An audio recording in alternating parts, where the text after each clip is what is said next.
How does the recent death of the English monarch relate to the U.S. farming and ranching industry? Today, we explain.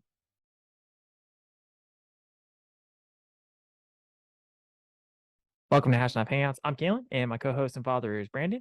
If you enjoy what we have to offer, like, comment, and subscribe. If you're interested in our social media, check out the handles below. Thanks to faithful followers. And now to today's topic. Planning for the ranch's longevity. This is something many do not think or even consider, and it is very crucial to many family-operated businesses, and it should be. In fact, without the proper planning and business foundation, it can lead to the end of the family ranch if not taken seriously. There is more to the process than simply saying this person will take over. It is far more intricate than that, and today I would like to share some of the things we have done, we have experienced, and we have planned for when it comes to the Hashknife Ranch. This is kind of a current event. That's why we try to do things about a week out. This is being recorded on September 11th of 2022, and the Queen of England and the UK, Queen Elizabeth II, died on the 8th. And so we're looking about 3 days later, and it kind of made me think of something because I was going through Twitter, and it was kind of it was an interesting take from the ranching industry in a bit of a humor. So I hope people take it that way. But it was showing plans or it showed like equipment and stuff like that, and it put it next to like now King Charles III. And they said when you're 75 years old and you finally take over the ranching business and you don't know how to do it. And there were a lot of memes like that where it's like, oh yeah, we take it over from the previous generation a lot of the times later in life. And it's kind of painfully accurate in some things, and that's why my dad's laughing.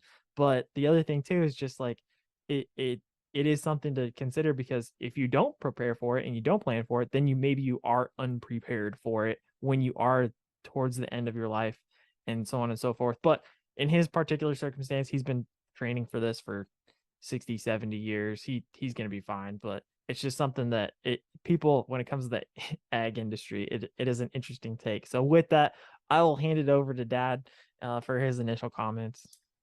Well, that's kind of funny. I laugh at that because I see it from another perspective. I see Prince Charles. I mean, my whole life she's been queen since long before I was ever a glimmer. But Prince Charles has done absolutely zero in his life. He's ceremonial everything, and I really don't think he's done anything. Now, as I've gotten older and learned more about Queen Elizabeth and what she did and what she did in World War II. She was a mechanic.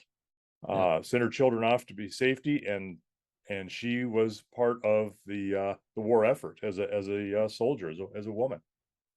And so she has seen hardship. She's seen the bombing of London. She saw outright utter destruction of her country.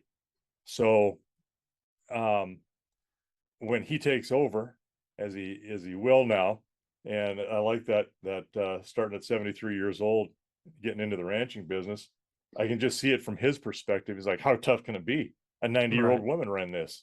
Yeah. This is easy, right? So I mean, there's always that side to it too. It's like, yeah, how tough can it be? So interesting. Yeah, that's kind of funny. Yeah, you never, even at 96 years old, I bet she was still learning stuff about how to do things, even as steady and just stalwart rock that she was. I liked her. I think the Grand Dame was a very interesting individual that has been not given really a lot of the credit she probably should have. Yeah, Obviously, they're not. Their role is largely ceremonial. They really don't have a lot of I guess they really are more of a head of state in a way, that way, diplomacy and kind of fit in that direction. But they've got their parliament, they've got their prime minister, they've got their separate government set up. But there is some influence in there. Your mom and I were just talking about that this morning, about the influences of how this takes over. You got a new prime minister that was installed a day before the Queen's death. They met, but now she's going to meet with King Charles III. Mhm. And I think generally what was reported, or in the article that we were reading, was that they normally don't say much about those meetings, what comes out of them, and Right. from either side, which is that's good. um there are some things with the head of state and the people who are really your cultural icons that should stay private. But she's going to be meeting with King Charles, and who's going to be talking to who, and who's going to be taking the lead on how things go. In comparison to that, when Queen Elizabeth took office, it was Winston Churchill that was her mentor, That's a good point. Yeah. right? I mean, this is not something I come up with. This was in that article. I was Two like, whoa, made two you two really think. iconic Yes, iconic yes. characters, and for us it would be the equivalent of FDR at the time. Like, you think back at that, like, that's a long Well, time ago. yeah, I'm just well, talking but I'm just look at the talking time wise. mentorship. Yeah, well, Right. yeah, time wise, yes, but take a look at the experience and Hmm. what Winston Churchill had done. He's part of the Allied forces leadership. Well, and that's And coming so from historically, people aren't familiar with Winston Churchill either. An individual who served the military. He was a naval officer, if I remember correctly. He served personally in World War I, and I think specifically at Gallipoli, he was famous for being there, which is in the Turkey area. And then um, he came into political, the political realm, took prime ministership, lost his position as prime minister, and then returned. And he was prime minister yet again at the ripe old age of like 80s or something. And he never died until his 90s. He was somebody who was smoking and drinking constantly, like a 20-year-old, and he lived to a ripe old age. And he was with her and had a very intimate relationship with her, just like you're saying, as an amazing mentor. And to have somebody like yeah. that to see those things, that is something to think of. Well, and like I mentioned your mom, I said, think about the mentorship if it had been Neville or Chamberlain that had been her Right. mentor. What would Right. have happened then? I mean, what kind of tumultuous issues would have arisen? Of course, her dad was, of course, king when Chamberlain was doing his thing, but Hmm. the influences that come in there, I guess, is what I'm thinking of, and how that will change, or how the British people, and well, not just British. I mean, they still got influences all over the world, but um, people say that it's a monarchy. It is meaningless to whatever goes on in those countries, but I don't think so, because they are really, in a large way, the royal family. Whether you think that they serve much function at all, I still think they serve a very solidifying cultural function for their country. And if you don't believe that, badmouth the Queen even to a Canadian, Oh yeah. right? Yep. Yep. So I mean, there's a cultural fabric there that they really do strengthen. So uh yeah, politically maybe not so much, but certainly culturally. Well, and I think politically they've got influence, but it's not in the direct way that people think. Right. It's very much indirect, and the things that they can say in the background and have conversations with, and they can at least say, hey, you might want to think about this. Right. But I like where you went with that, with the influence part, because I didn't even think about that when it comes to ranching and agriculture, because that's what this is all coming back to, is Hmm. seeing a death of somebody who's well known, and now the secession of the country and the monarchy of said country goes to the next person in line. And so it goes very similarly with ranching and farming, whether you got a small operation or a larger one. That influence part of how that person who's going to take over, or those people who will collectively take over, get that influence from the previous either generations or outside influences. What have you seen personally or experienced where it has been successful or not? It's rather taken an operation, you've seen it just go straight into the dirt as like a dart. What are some of those Well, things that you've seen? I think it's multifaceted. I mean, some of it's circumstantial, some of it's decisions. And you started out talking about um, you know long-term planning, long-term succession of a place. That can end with a single bad decision. And Mm-hmm. so your longevity about what you're doing is, in my opinion, everything you do, every time you do something, you have to look at those ramifications, or the risk involved with that, and say, okay, what could possibly go wrong? What's the extent of how bad it could go wrong? What's the damage that could be done, and how long would it take to recover? Could you recover? So, I mean, in everything you do, really, and there's some things that are fairly minor, that really don't make that big of a difference, but um, it's about your outlay of cash for one, and then your income later on. That's really what keeps it viable. Can you continue to do what you're doing at the scale at what you're doing it, or do you have to cut back? Can you increase? Can you do a little bit more? So those are all things that are very much um, influencing your success. So you can do some really stupid things like not do anything.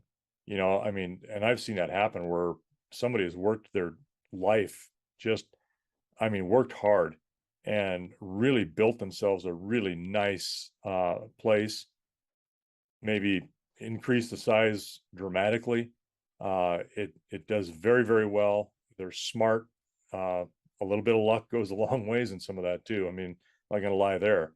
I'll take luck anytime, but and then that gets turned over, and the work ethic just isn't quite there, or they weren't paying attention to when do you do something, how do you do this, do we strictly run feeder cattle on this place, do we buy a bunch of steers and run them for a year, sell them as fat cattle to a feedlot, and then they finish them and go to slaughter?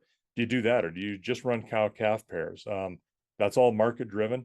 Sometimes I have seen people do things that their grandparents done, and mother, dad, they did it this way. By God, we're going to do it this way because they all did it that way, and they should change what they're doing a little bit. Yeah. Their Things change model with the doesn't work. technology and all Yes, that. yes, and markets. The market's a market. People are sticking food in their mouth and have been for thousands of years. That doesn't change. How we get it to them is another matter. What kind of food they're sticking in their mouth is another one. So um, that's all an important part of how you do it most efficiently, where you can be able to get the best return for what you're doing. So whatever your resources, and again, your resources, grass, water, that kind of thing, can support you. What's the best way that can happen? So there's a lot that you have to watch. And it's easy to not watch. It's easy to just say, I don't want to, I would just want to just leave me the hell alone. It's easy to do that. I can do that very easily, but you can't. You gotta stay halfway attuned to what's going on. And as far as a mentorship, there's a lot of times I wish I could talk to my dad and grandpas and ask them a question. That happens often. What would you do? What do you think about this? God, I wonder what they'd have done here. Because information gets lost over time. Right. So do you know how to work a slip or a Fresno? Do I you don't. know do you know what a slip or a Fresno is? The things that you use for a team where you're pulling something, right? What kind of an implement? I'm not trying to embarrass you at all, but I bet you most people don't know what those are. The slip, if I remember right, is more or less like a giant shovel that you can like take things. It's almost like an early wheelbarrow where you put Yeah. it behind the horses, and then you can like go under rocks and you can pick it up, and then you kind of tilt it down, and the team would pull it. Yeah. Um And fill the the bucket. prop Yeah, exactly. the There, problem is I would have to figure out how to put that on said team. well, yeah. I mean, you can harness a team. I mean, that's not that big of an issue, but it's how to use that and knowing what it is Yeah. first, how to use it. And you know what? That's how they used to move dirt. That's what it was. I mean, those were earth moving machines. One was a single horse and another was a team of horses or a pair of horses. So yeah, that's something that we don't do anymore. You don't use those because you don't have to. That information about how that's done is lost. Now it's Hmm. technological, yes, but there's also things that are informational about how to manage things, how to manage a cattle herd, how to manage an individual within that herd. So you know, that stuff gets turned over, gets lost, or sometimes things they don't come up. You never think of them because you don't have to, because it's kind of out of sight, out of mind. And then when it does come up, you go, oh crap, wonder what to do here. Right. I haven't seen this since I was a kid.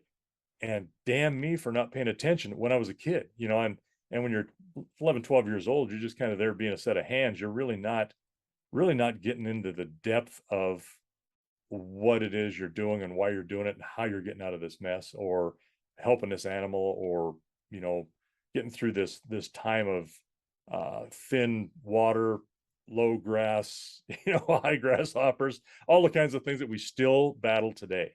So that's tough sometimes. And it's especially myself, I beat myself up about not paying attention when I was a little guy.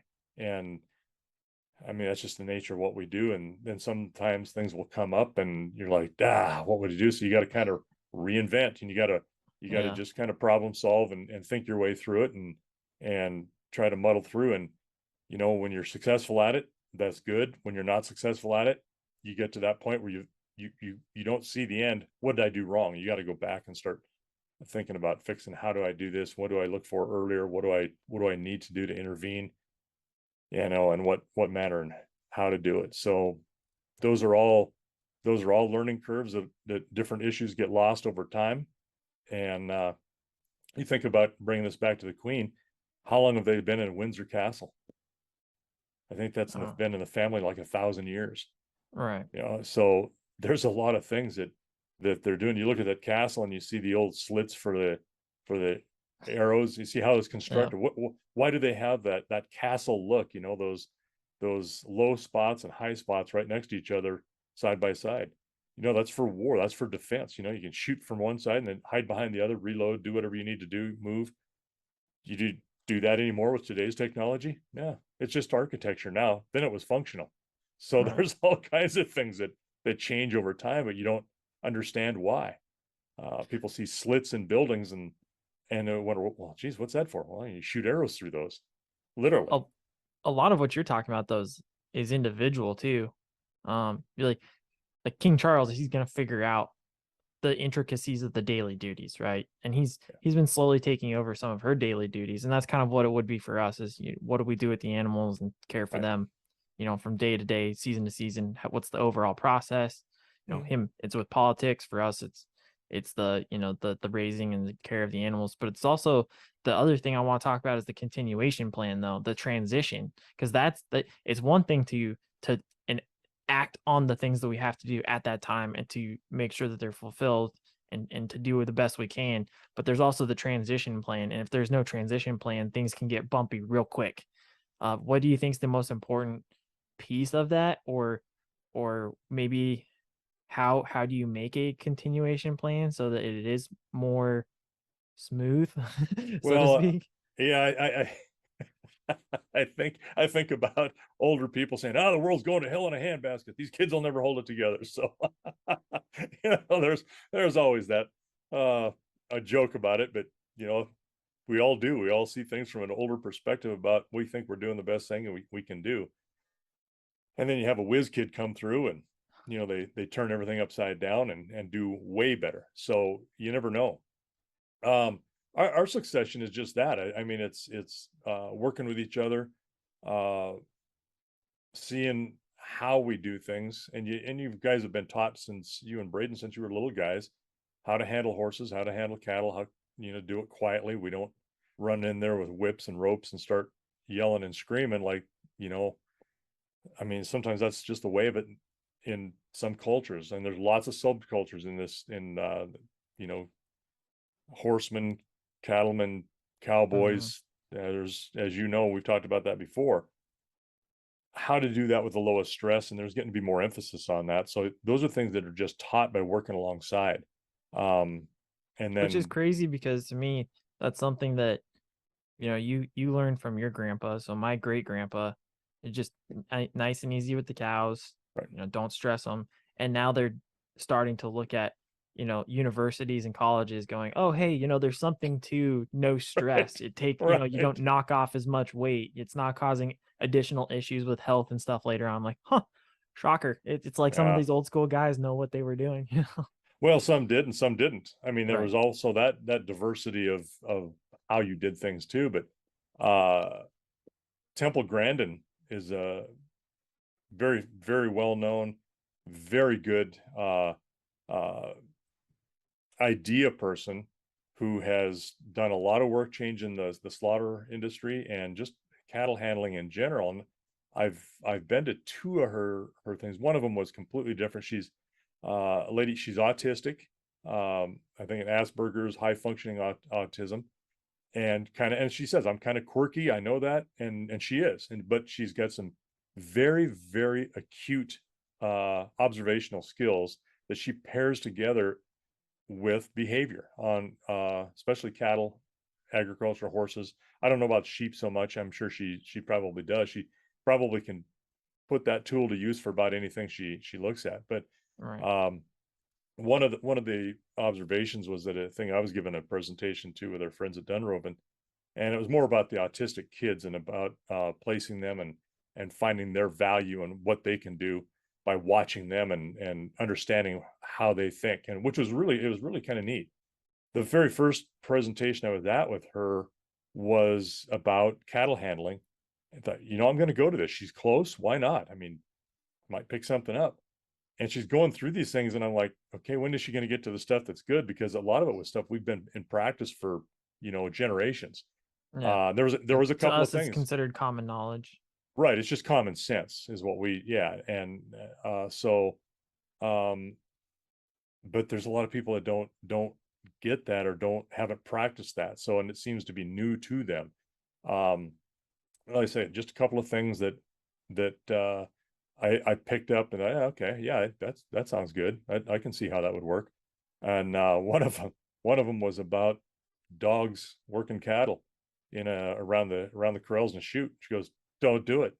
Yeah. You No, know? I understand why, because they can rile Yeah, up the herd. absolutely. It's just too much pressure, too close. And it's funny. We had a benefit in here earlier this spring for a little girl, and it was at the local bar slash cafe. They serve food there, some good food, but had a little benefit going on, and I went into it. And I think it was during calving season actually, and walked in. There's several people I knew, said hi to. Some I saw who they were, didn't know them necessarily personally, but um, and one of them's, he's on a circuit with beef quality assurance. He's done some things for them kind of nationally, and I see some people. I see some guys that he was sitting around, and I was talking to somebody over, and this guy gets up and he comes over and introduces himself to me. And he goes, "Hey, I just understand that your grandpa," and he could start telling me stories about what my grandpa could do with cattle. And he was talking to one of the guys that my grandpa worked for when I was a kid, and worked on his place with him. And he said that guy was amazing. He could just take a calf, a single calf, and work him into a corral by himself with no problems. And like, yeah, and he goes, and so instantly, he's interested in that. So we kind of had a great conversation about that. But he's one of these guys that I think he's hungry to learn more and more and more. He's about my age, but we're aging as well, and some of us are still figuring things out from different perspectives. So again, that stuff can be lost, and how that is maintained is tougher and tougher because, um, for instance, I had to leave, and I grew up doing this stuff. Uh, Graduated from high school, and then place ain't big enough for all of us, so you get kind of kicked out. You get a pair of boots and luggage for Christmas that year that you're you're going to be leaving, and some things to cook some food with. So the message is very clear. You need to go make a living for yourself, because it ain't going to happen here till one of us is going to die and you come back. So that is still happening, but it I think in some cases the learning is shorter and shorter and shorter, because that opportunity for long-term ability to see a lot of different things that are unusual gets shortened, or gets bypassed. So uh kicking over information, and we're in a whole new age. I mean, I grew up without a telephone, grew up without a TV, and we read a lot. And I spent a lot of time. I revered my grandparents, spent lots of time with them, and I was always asking stupid questions, but I was also keeping my damn mouth shut and just, being a set of hands and listening to stories. And you can learn things from the old stories that were told to me. And that's why we'll be going around someplace. And I know it kind of sometimes drives your brother and your mother are crazy, but we'll be going past some point of rock or some bluff or some draw or some piece of ground somewhere, and I'll go, yeah, we did this over here one time and this happened, and I'll be telling a story about this event. And there's maybe a point to it, or maybe it's just we were here. I mean, it just is things that happen, and how things are passed on. So sometimes there's nuggets there and sometimes there's not. Yeah. The other thing is, I think that helps because it's just the transition of information with respect to experience, really, Mm-hmm. and then trying to share that with the best way you can. The other thing too is that there's also a transition of who things go to or who will take over. Mm-hmm. With the monarchy, it's easy. Hey, oldest son, Right. pretty much is how it goes. And if there's no son, then the oldest daughter, like Right. Queen Elizabeth. And so now it's King Charles, and then it would go to Prince William, and that succession for them is immediately upon the death of the person on the throne. And then Right. there's a way of transitioning that in terms of a ceremony. But for the line of succession, when it comes to ranching and agriculture, I would say a lot of the times it's a similar way, but I've seen also a lot of ways where families just simply split it equally. If there's three kids, the thing gets broken up into three Yeah. parcels, and then they do with what they want. Or, if somebody wants to make something, which becomes more and more popular, into a type of what do you call it, subdivision, then they force the other siblings to buy them out so that they Right. have to take it. What are kind of your takes on the ag industry's line of secession for a lot of things? Well, I mean, you've covered several of them there. I know one that's near us, not too far away, that uh, they settled here way early as well. Um, well, it was still probably before it was even Muscle County into Golden Valley. It might have been part of Fergus County at the time, way back when the state was um, really at statehood or just right after. And their families, their line of succession is basically the same way as like a monarchy. It's the oldest son takes over, but he takes over in spite of whether he wants to be there or not. And I know there's one that's like he really would not want to do that, but it's almost he's been like an apprentice, put through school, college, and then come back to the place and think he'd rather do something else, but that's what he's doing. And I think you have to have your heart into it too. You gotta have some want to, uh, desire, and that deep seated burning. I gotta do this for just because that's what you want. That means a lot no matter what you're doing. I don't care whether you're building race cars or working a cattle ranch, or you're training horses, or you're an engineer of something. It doesn't matter. You've got to be successful built off of that desire. So I know some women that are have taken over places and done phenomenally well because that's what they wanted to do. And I've also known some women that have taken over places, but this is what we did it because daddy did it this way. And we talked a little bit about that earlier, and you know just kind of maintained. I don't think they did any better. The advantage there was that there wasn't another sibling to take over, or two or three of them, and need to Right. split the place. They kept it in its entirety. And there certainly wasn't going to be any sales of any ground, so maintaining a larger place and being able to do that at a volume scale, uh and for nowadays, it certainly helped. So if everything's paid for, that helps. When you buy these places from each other, that hurts, and that's what we did. But we tried to turn that around a little bit and change that to where now we have a more of a successorhood, because we're basically paid for the house and corrals and the deeded spots are all paid for, we're going to just pay the taxes on it. But all the lease ground, you got to be able to manage and work that and still try to make a profit on it. So, yeah, about anything you can think of, splitting places between two siblings or three siblings. Now you've taken a nice sized place and you've split it different ways. And a lot of times that creates incredibly hard feelings. Oh yeah. Somebody thinks that they should have more than this, or this ground is all timber. It's worth more or less, whichever way they view it, than the portion they got. So maybe if they only had a third of what this ground was, because I need 2/3 to make that equitable. And it's not necessarily the case. That's tough to do. It's very difficult to do that. So um, I feel bad for people that happens to, and I've known a good number of places that people don't speak because of it, and they're I was gonna say horror stories of, three yeah, siblings. One sibling says, I don't want it. And yeah, sibling two goes out underneath sibling three and buys it out. And then right, you've got those two that have separate places now yeah, are essentially direct rivals, and they will not talk to each other yeah, yeah, because one got more land than the other because they did right. a dirty deed in the back. Yeah. Well, and who's doing the dirty deed? I mean, that's all perspective too. I mean, it depends Yeah. on how it was, and sometimes those are set up early before somebody's death, and they say this is the way I want this to go, and Right. sometimes that's still not enough. I know when I was a warden clear up there, just south of the Missouri Breaks, there were a couple of brothers that there was a very large place, and I'm meeting people and stopping in and saying hi, and taking care of whatever I need to take care of. And I stopped at one guy's place and visited with him, and went up the road not a mile or two, stopped in the other one and said hi to him, and it was his brother.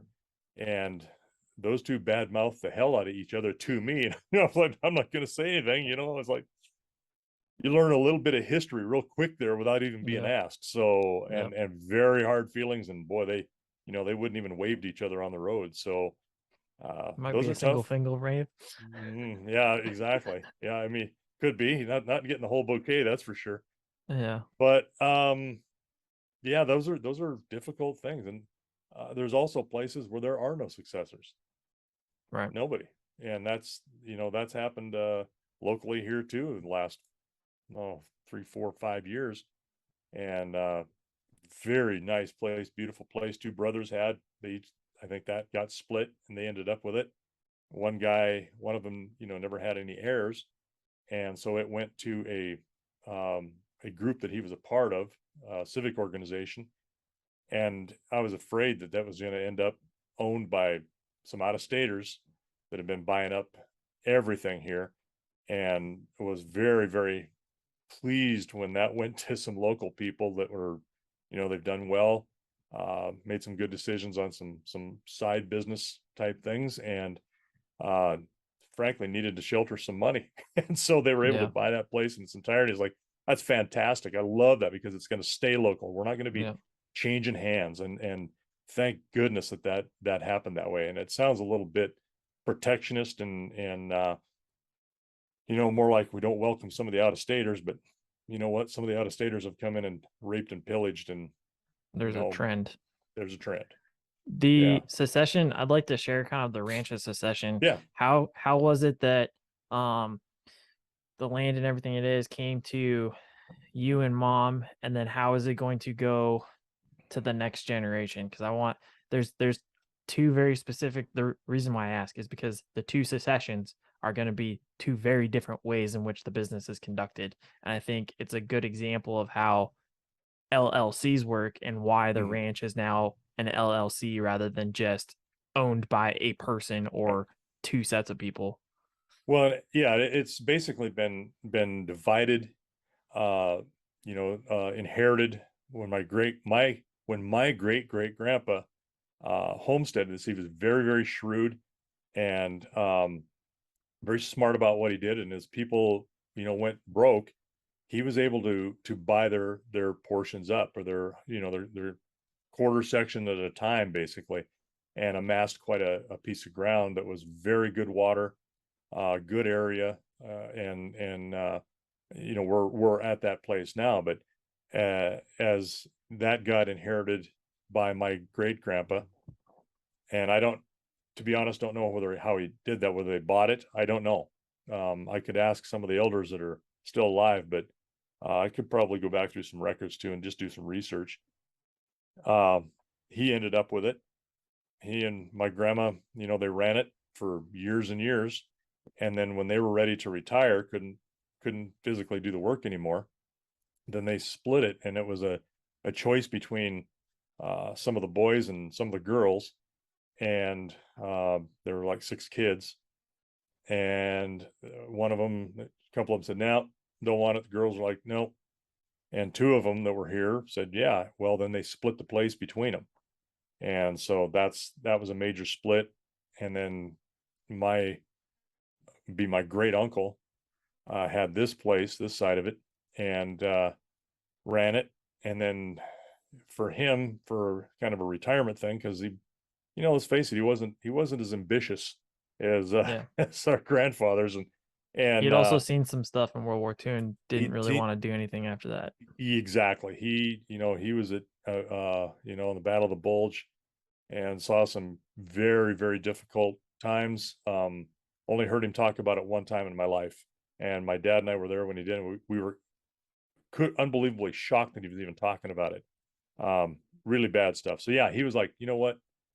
I think he had a mind change during the war, during that battle, a couple of weeks stuck in a foxhole with his feet rotting off, that changed his perspective on life. He said, you know what? There's too much to do in life to toil like that. And he would when he needed to, but it wasn't, he wasn't about chasing a dollar hard. He was just about living comfortably, being okay.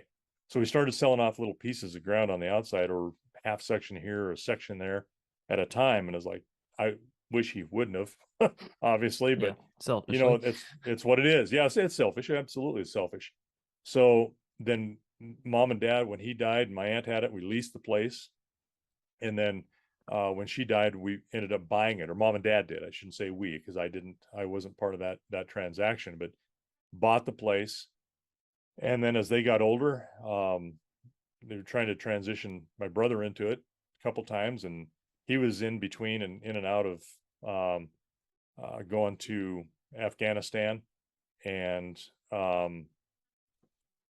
didn't have quite the interest, so kind of walked away from it a couple times. And my sister, she's in a law degree type law business, and not really suited and or interested in, she likes to see what happens and what, be part of that, but not Right. as a working type Not as conducive to the cog in that. lifestyle. Yeah, that's right. So it was up to us, and we'd been working with or I had your mom and I had with grandpa and your grandpa and grandma, my parents, and as they got older, they said, hey, we can't do this anymore. We're going to sell it if you guys aren't interested in it. And at the time, those two were not able to, and we'd been working with it. And so, well, we've been trying to buy a different place, and said, okay, let's see what we can do. And we were, kicking around this, and dad said, well, we don't want to go anywhere. We want to live here. So we came up with the idea, and he said this, he said, this is ludicrous. So we keep selling this to every successive generation. It's dumb. Let's not do that anymore. So what we did is we basically sold everything we could, your mom and I, and all of our assets that we had matched what the place bought or would be.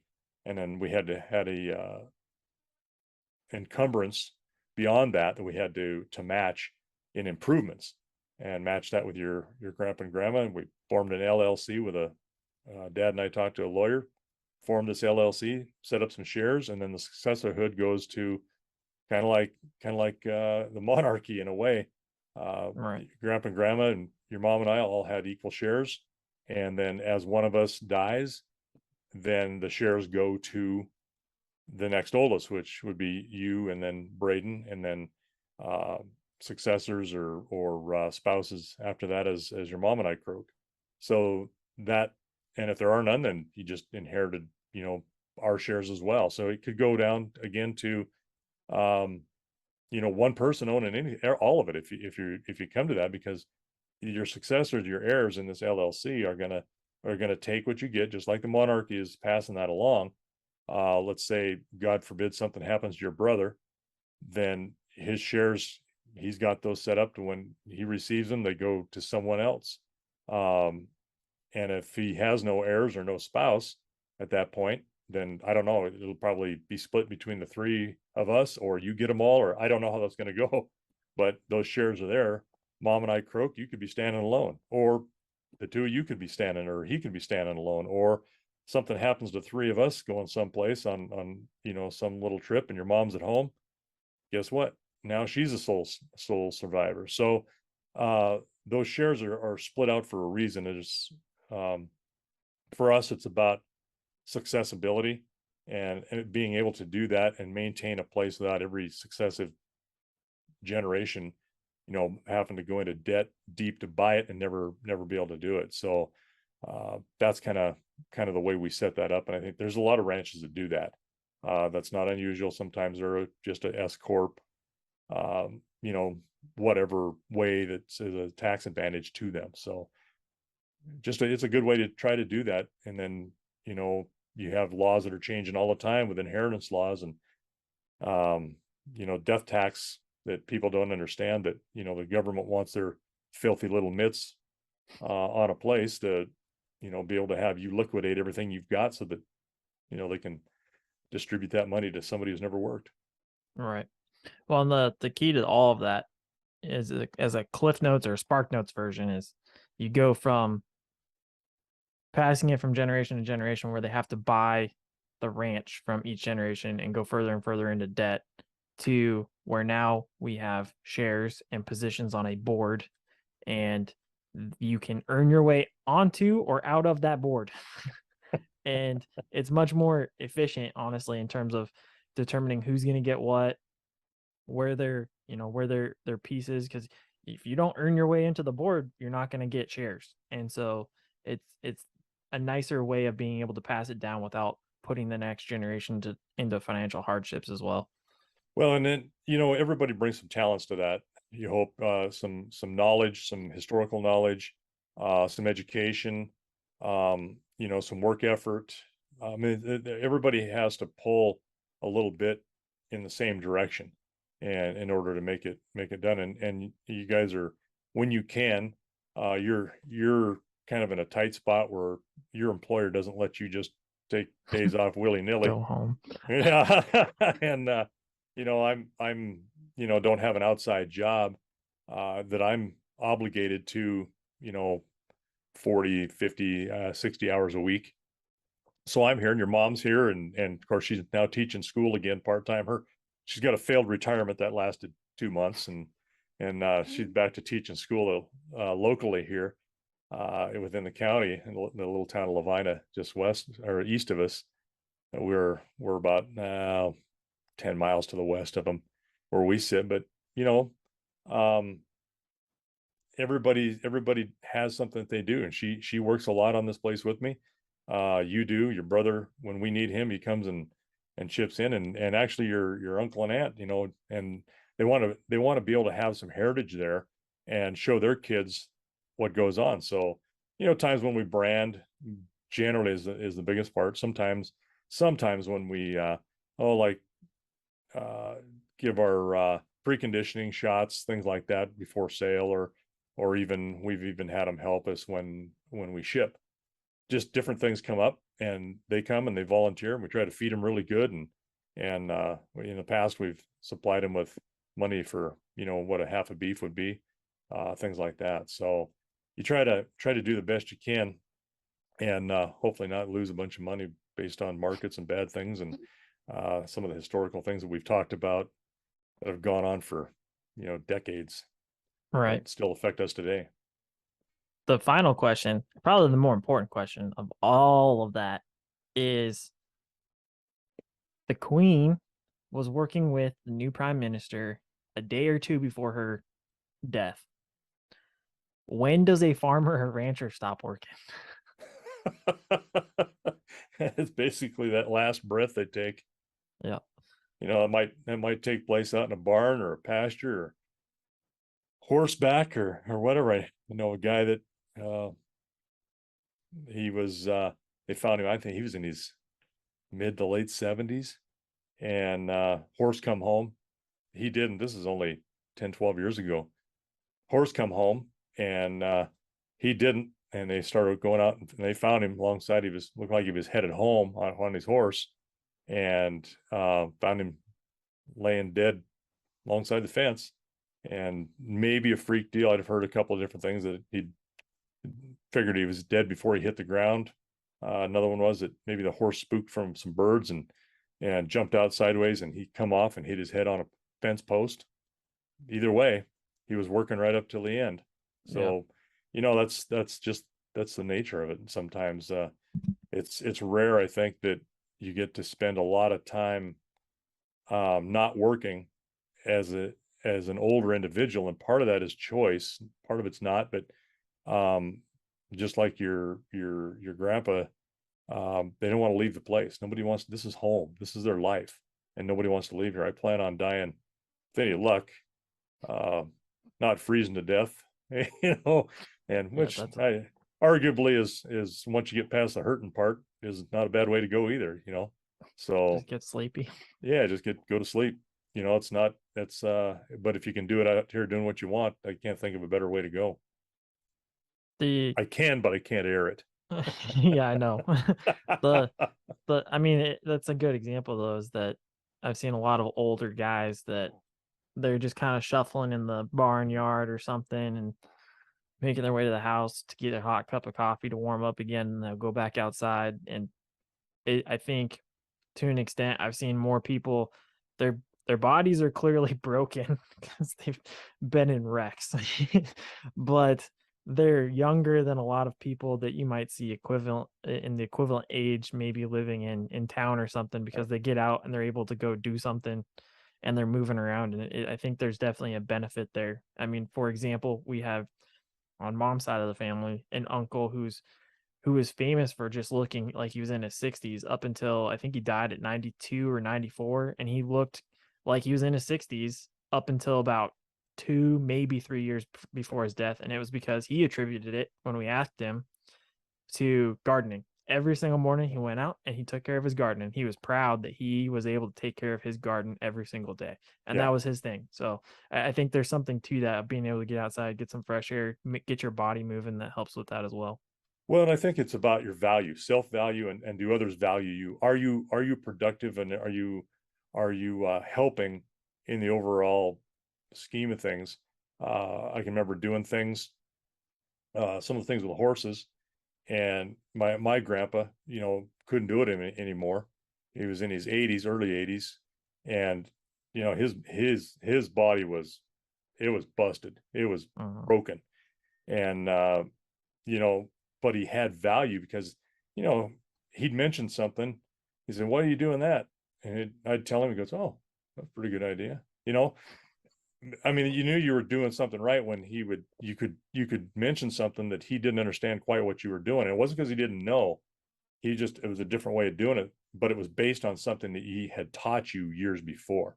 And I think there's value to that. There's like, "Hey, Grandpa, what would you do if?" And, there were times when he got really old, I could feel that. And I would ask him questions that I already knew the answer to, but I'd ask it in a way that maybe I could learn something from him. But I was also asking him so that he could teach me something I already knew for his value. Yeah, exactly. And we don't take care of our elder people like that anymore. And that's a shame. We don't live in our family units. We don't live in clans much anymore. We're spread out, and our society is one that just doesn't value, I think, our older folks like we should. And the more I get old, the more I think I should be valued. Yeah. With that's secession in the ranching and farming industry. Even though there's clearly a difference between us and the English monarchy, but you can see the similarities. There's stuff there that you can definitely relate to. It's just like any other type of business, because I see the monarchy as a form of business, right? It's just it's a political business instead of a production business. But yeah, it's something to be thought of. Um, uh, Wishing the royal family the best because, like you said, she was an iconic figure.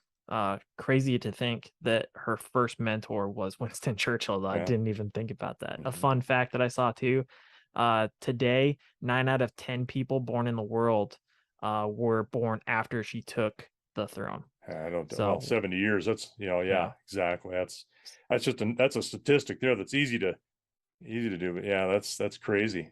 She saw a lot of stuff, a lot of things. And if you don't think a queen doesn't rule everything, you got to live around here for a day. So, and with that, we thank you till you're better paid.